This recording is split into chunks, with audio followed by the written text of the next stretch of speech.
Hey friends, welcome back to Simply Home and Harvest. My name is Jen, and on this channel you'll find simple ways to use what you have from your home and your garden to hopefully make your life a little bit easier. Today we're going to fix a sourdough bread. It's the sourdough bread recipe that I use to provide loaves of bread for our family. It's a really good sandwich bread, and so I'm going to show you how I do that today. It's a pretty simple recipe, so I'm going to show you how to do that today. Also, I have a few peaches that I need to use up, and several years ago I made a peach butter, so I'm going to try to find that recipe, and I'm going to show you how I do that too, which is why, since I guess I have this canner hanging out in the kitchen, it's just too much trouble to put it up and empty it out and drag it back and forth through the house, so I just kind of leave it sitting out here. And I was thinking, well, while it's out, I might as well can something else. So I think it's gonna be peach butter today. We might have to run out and get a few more peaches. I'm not sure if this is gonna be enough. But anyway, let's get started.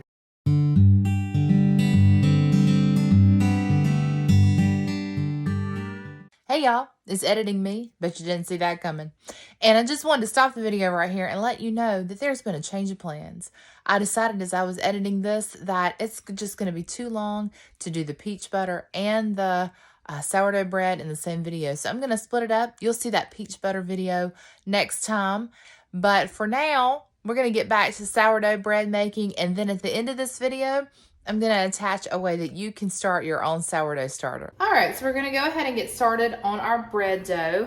Some recipes call for an unfed starter, but this one in particular says that you need an active starter. So we've got our active starter. We fed that last night, and so that is ready to go in our mixing bowl.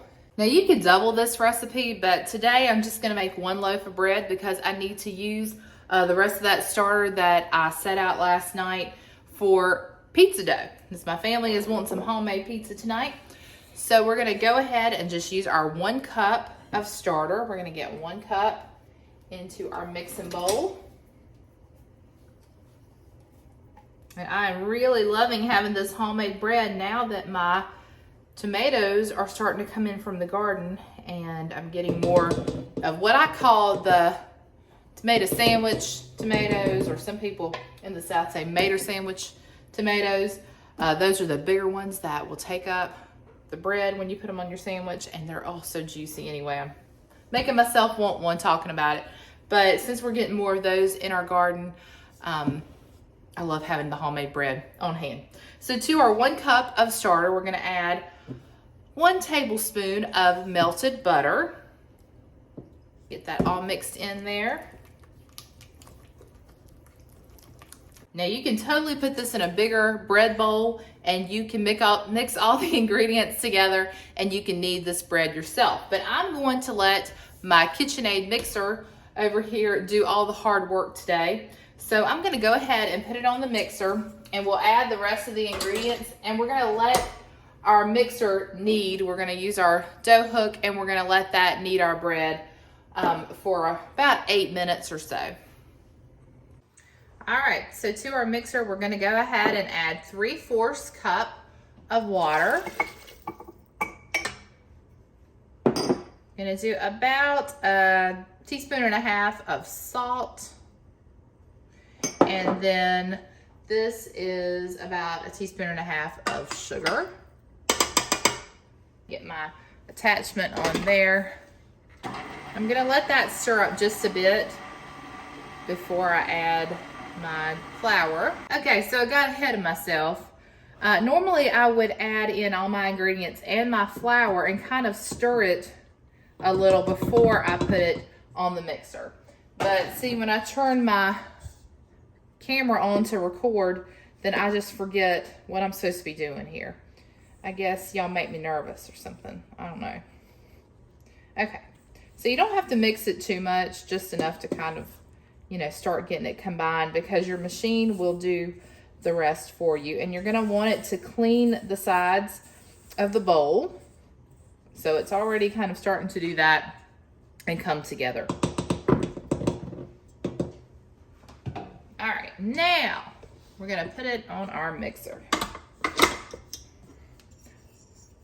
I have an older mixer, but it still does the trick. And the only thing I don't like about this one is it doesn't have that tilt head feature. But other than that, it works just fine. So we're gonna leave that to knead the dough for about 8 minutes. And it will start to clean the sides of the bowl, and also the dough will start to wrap around the hook. And then we'll check it and do what is called the window pane test, just to see if it's stretchy enough to go ahead and start rising in our pan. Okay, so I let our bread dough knead in our mixer for about, I think it went about 10 minutes. And I just kept checking it. And so you want to make sure your dough is really pliable, that it doesn't stick to your fingers, and that if they call it the window pane test, I've never exactly gotten it to be as perfect as I see some people do it. But if you could stretch your dough, see what I'm doing here, and you get it to where you can stretch it and it's not breaking, but you can pretty much see through it. This is supposed to be called the window pane test. And like I said, I've never really, I mean, I guess I could kind of see through it, but you get the idea. You want it to be stretchy, not really like crumbling apart and not sticking to your hands. Okay, so lightly flour your surface, and I think I heavily floured this one a little bit too much, but I'm gonna roll this out into as much of a rectangle shape as I can. My board is sliding around. A helpful hint is put a towel under your board, which I did not do. That will keep it from sliding around.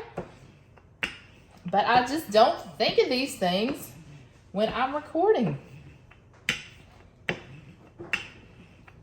All right, so like I said, rectangle shape, probably not gonna be as much of a rectangle shape as it's gonna be more of a, I don't know, what shape is this, Ella? Blob?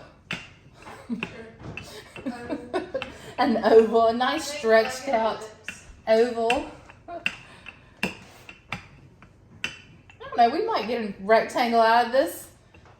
Show us the world. Look at that. Maybe we are going to get a rectangle. Okay, it's going to cooperate today. Wasn't that wonderful? Yeah, there we go. Well, showing off for y'all today. Look at that nice little rectangle shape. That is not a rectangle. Anyway, you get the idea. That's close enough. Okay. So now that we have it in its sort of rectangular oval shape here, we are going to roll it up, and we're just going to tuck the edges in to create tension. So I'm going to roll it up like a blanket. I got way too much flour on it. Oops. All right. So you get the idea. We're going to roll it up. Yeah. Well, hopefully we didn't mess it up with all that flour, but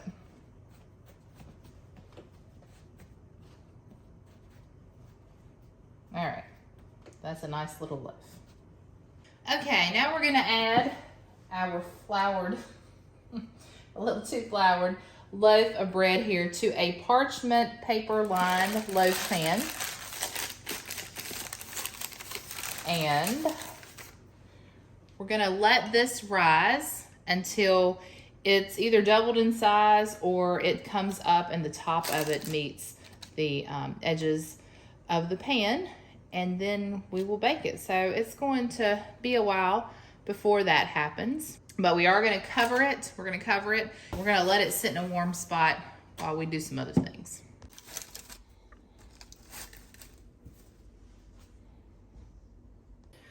All right, we just got back home and our bread has risen well above the loaf pan, and it's got this pretty little design in it that I didn't put there. So we'll see what that looks like when it bakes. I realized I had moved it, or somebody had moved it in the kitchen and something was laying up against it earlier today, and I wonder if that put a little indentation in it. But it might just be, it looked like it's gonna come out to be a pretty flower or something, and we'll just pretend that we meant to do that.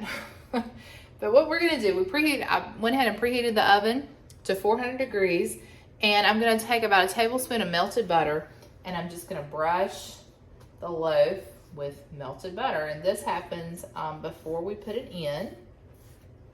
So I'm just going to do that lightly so I don't disturb it or push it down. But this is going to give it a nice golden brown top, and that butter's going to run down into the pores, and the bread will just soak it up as it cooks. It's just going to be delicious. But I do really want to encourage you, if you have a sourdough starter, this is a very easy recipe to follow. And like I said, I've used several sourdough recipes. I've loved some and I haven't loved some. But for a sandwich bread, you like to have something that isn't very crumbly. And a lot of the recipes I've used before, some of them, you know, the bread comes out a little bit dry, and then as the days go on, it's hard to use it as a sandwich bread because it will crumble when you slice it. We've gone ahead and we've got the butter on there. So once our oven is preheated, oh, it looks like it's already preheated. I'm gonna go ahead and get that into the oven, and it's gonna bake somewhere between 30, 35 minutes, depending on your oven.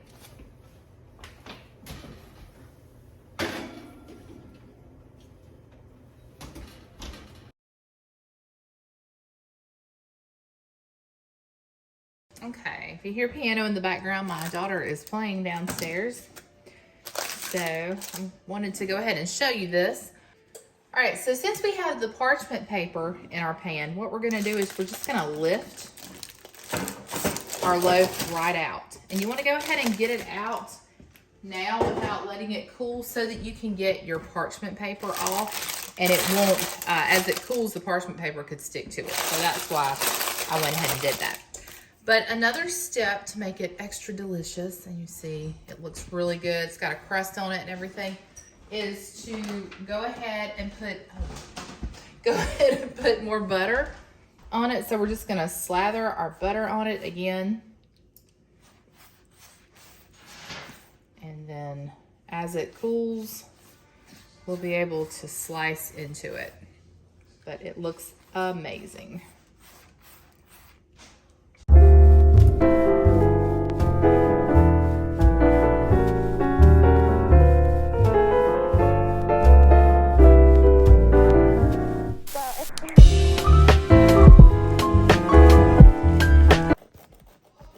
Sure it's cold. Somebody just couldn't wait to cut into the bread. Is it good? It's so good. It's a hit.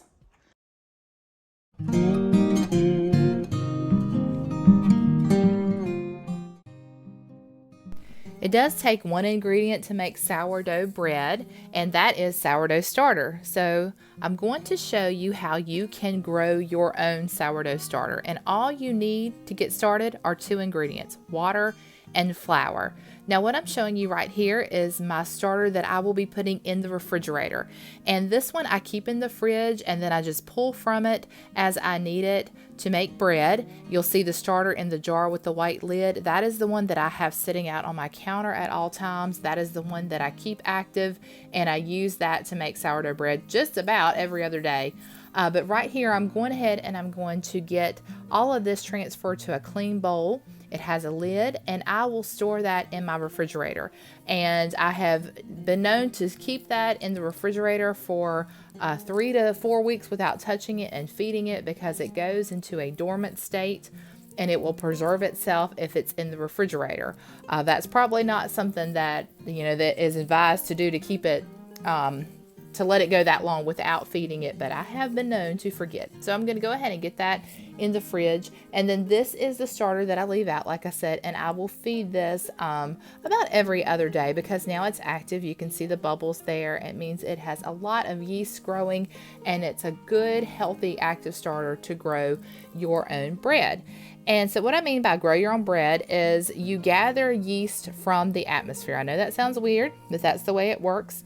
And I'm going to show you in this starter right here that we are going to start together.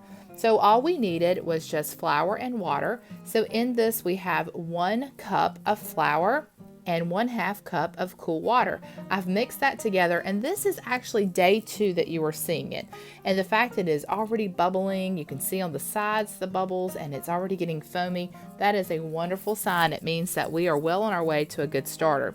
So on day 2 here, all we will do is just feed it again. We fed it on day 1. We started on day 1 with our 1 cup of flour, 1/2 cup water. And then today, what we're going to do on day 2 is we're going to take out about half of our starter. And this is what is called your discard. And with your discard, really at this point, there's nothing that you can do with it. It's just trash. It cannot make bread that will rise on its own. So you can just throw it away. And I know that's sad for some people. There are some sourdough discard recipes that you can look up and maybe try to use it in a way, but I don't think you can do anything with it on day 2. I don't think it's become active enough to really do anything with. But what we're going to do is, now that we've went ahead and reduced that by half, we're going to add back in a cup of flour and 1/2 cup of water. And then we're going to stir that up real good, get that flour and water incorporated, and then it will get covered again. And the cover I like to use is just a lightweight, I call it a tea towel, but a lightweight linen towel. And this has enough holes in the fibers there that it causes air to pass through. It's not airtight, so it enables your starter to gather yeast from the air. And that will create the rise, that will create the foam and all those bubbles. You know that it's being fed and it's getting that yeast, and it is on its way to making your sourdough bread. And I like to use a wooden spoon or a wooden knife, or just something not metal, because metal can react with the good bacteria in your starter. And so we don't want to do that. So something wooden, like a wooden spoon, just use that to incorporate all of that flour and water together. So you can see I'm getting that incorporated. There are a lot of health benefits to eating sourdough bread. It's actually a lot easier to digest. So if you have a gluten sensitivity, sourdough is a good idea as a bread for you to try. Now, if you have a gluten intolerance, it still has gluten in it, so you still have to stay away from it. But if you're just sensitive sometimes to gluten, sourdough might be a little easier for you to digest.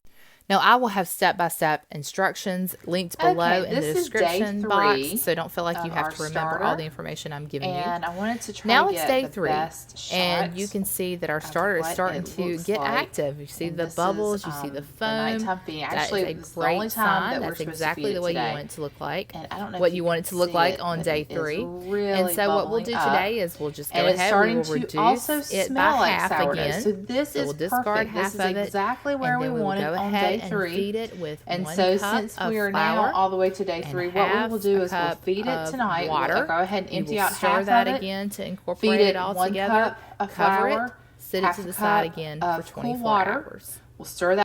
It's day 4, and you can see our starter is really taking off. The only difference today is we'll be feeding it twice today, twice a day from here on out, actually. So 1 cup of flour, 1/2 cup of water after you have discarded half of it, and you will do that in the morning and in the evening, just making sure that you leave about 12 hours in between each feeding, and that will allow your starter to continue to grow. It should be ready to be used. Today is day 5, and I wanted to show you in person. This is our starter today on day 5, and I've already fed it once this morning, but you can tell, I know it's gotten to be really messy, and I'll switch it out for another jar here soon, but you can tell that it has definitely doubled in size from where we started. And this is after discarding half of it this morning before I fed it. So you can see that this one is very close to being used. I will repeat day 5's process again tomorrow on day 6, and then after that, it's good to go. So on day 5, which is today, we will empty out half of it, and we will feed it 1 cup flour, 1/2 cup of water. We'll do that twice today. So I did it this morning. I'll do it again tonight, and then we'll cover it, let it rest until tomorrow morning, and we'll repeat that process. Empty out half of it, feed it tomorrow morning, tomorrow night. Then after tomorrow, on day 7, if your starter is looking like this one, it's ready to go. So what you will do is you will empty it out. You'll reduce it down to about 1/2 cup, so you won't have much in there at all. And it'll look like, oh my goodness, I'm pouring out most of my starter. And you will then feed it for the last time. So you will, well, the last time before you make bread. So you will feed it a cup of flour, half a cup water. By now you guys know the measurements, I'm sure.